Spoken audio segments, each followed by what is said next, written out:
All right, Danny Kanell here, Radio Row, Las Vegas, with one of the all-time greats, ADRIAN Peterson. What's up, man? How we doing? I'm doing great, man. How about yourself? How many Radio Rows have you done? Have you kept track?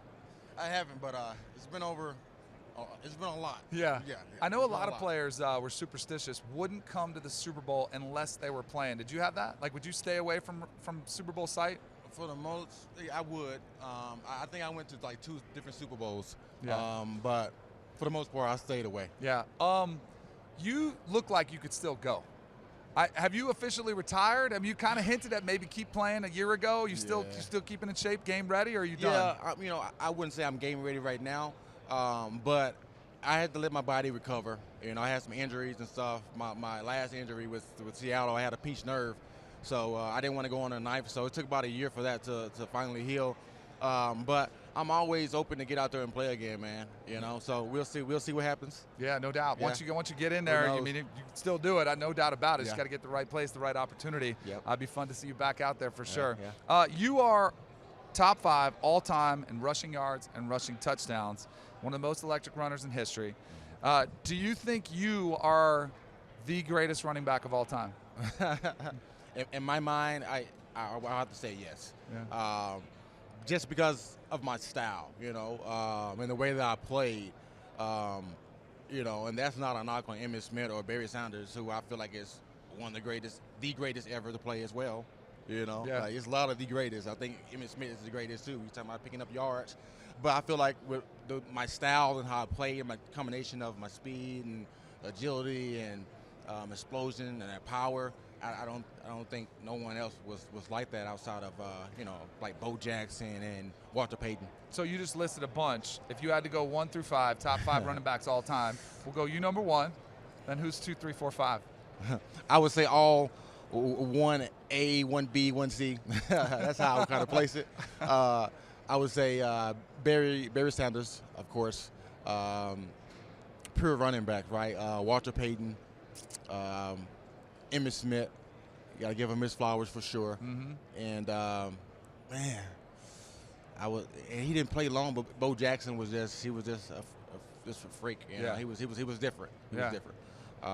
And I got to put Jim Brown in there as well. Yeah. Is there anybody playing today that you think could make it in that top 5?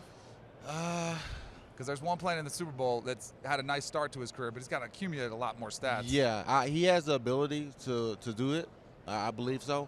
But he has a lot that like you say, he got a lot he got to build on. But he definitely has the ability to do it.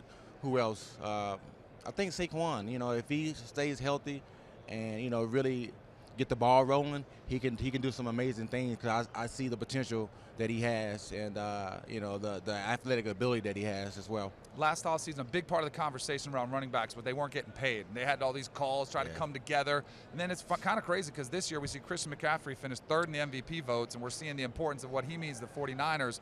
What do you tell young running backs or guys whose contracts are up? What is the solution to this problem where they're just not getting paid what they're worth?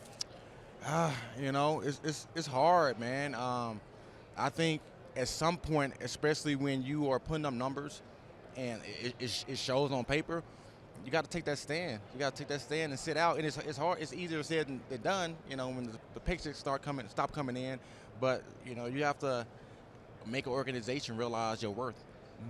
Mm-hmm. We were talking about you still playing. You still look in great shape. I know you had a boxing match. You were out there, going with that with Le'Veon Bell. Yeah. Is there more boxing in your future? You want to give it another shot? I think I want to give it another shot. I can't let it end like that. He caught me slipping too. I told him out there, you got me. I ain't gonna lie. Yeah. But it was fun, man. It taught me a lot within that experience.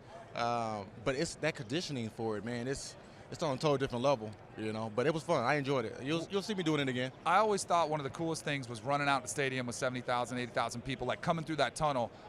But I think there may be one thing cooler when I see a UFC guy or a boxer coming out in the ring where you're going to take a fight one-on-one.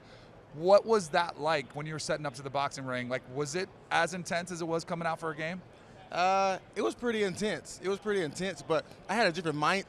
I'm not gonna say that. I'm not gonna say a different mindset, but it was an exhibition, right? Right. And so it was like a different type of feel. I went in there taking it serious for sure. But it wasn't the same feel. But I can imagine, being in a 12-round bout, and going out there with a crowd, it's you know the stands is full, and you're really getting in there and boxing for real, for real. So you had an opportunity to set the record for all-time rush yards in a single season. Came up 8 yards short. Yeah. Do you ever go back and like think about, oh, that game I had this yard, or this, you know, this run that could, or the one that got called back? Like, does that bother you that you didn't catch Eric Dickerson? It does. I'll be lying to say it doesn't. Right. But then it don't as well, because this is the perspective that I look. These are the lenses I look through. I came off an ACL injury. They worked me into the season, so I you know, even though I was being productive when I was out there the first couple games, they held me back. And I came off an ACL injury, and I was 8 yards short. Like, so I feel like it's the best season ever by a running back based on the dynamics of me coming back and everything that I had to deal with before that season transpired, and to be 8 yards short. And like I said, I tell people all the time, in my mind, I broke it. Yeah, yeah, no doubt. And you exceeded all the expectations coming back for that.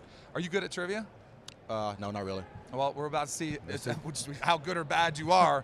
Can you name the top time, all-time list for rushing yards? And you don't have to go in order. Just can you give me the top time, all-time leading rushers? So, Emmitt Smith for sure. Yep. Is number one. Yep.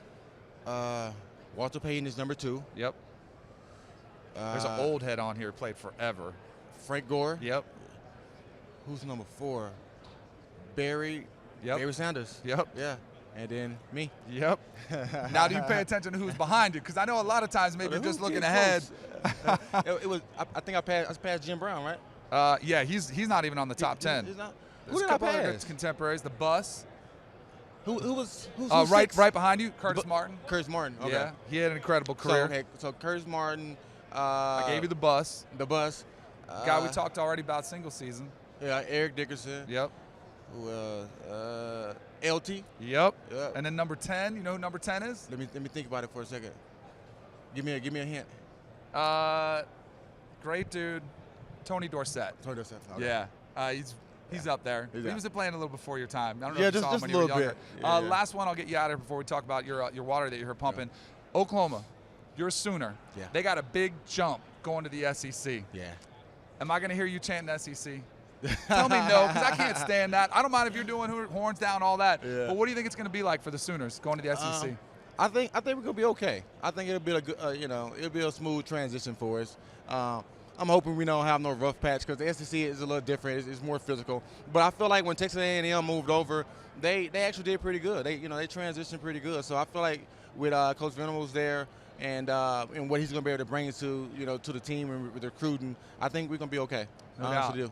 All right, tell me what you got here. My wife's always telling me to hydrate. What you working with? Yeah, so I was introduced to this company like 2 years ago, and it's Nirvana Super, and it's an infused water beverage with HMD, and our body naturally produces that, but this is infused with it, so it helps with maintaining lean muscle mass, recovery, and it has a lot of vitamins and nutrients as well. And so I've been using it, and my body is recovering a lot faster. I had my son try it last year. He went to the Junior Olympics in Eugene, and they had the semifinals, and the finals in the 400 and 100. And I had him drinking this, to get his recovery back, because he was doing a lot of running. Yep. And each time his time got faster. He ran a 110 in the semi. And then the semifinals, he ran a 108, and then in the finals, he got second and ran a 105 in the 400. So, man, it works, man. Man, yeah. I could do something that makes me a little faster. I'll try it too. Appreciate the time, man. Yeah, no problem. Good Thanks stuff. for having me. You got it.